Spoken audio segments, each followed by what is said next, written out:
Қазіргі таңда Күреңбел қазақ орта мектебінің жас сарбаздары әскери патриоттық қозғалыс орталығына ене отырып, салтанатты түрде ант қабылдады.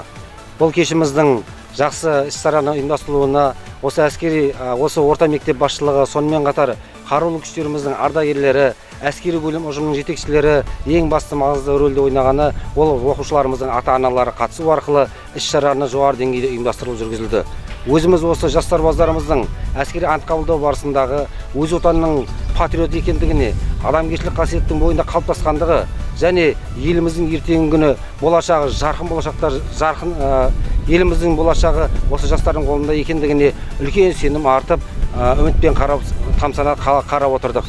Осы жас сарбаз әскери патриоттық клубының қатысушыларына алдағы уақытта өздерінің анттарына адал болу, сертке берік болу және болашақта Қазақстанымыздың өркендеуіне зор үлесін қосады деген сенімдеміз. Күреңбел қазақ орта мектебінің басшылық құрамына үлкен алғысымызды білдіреміз.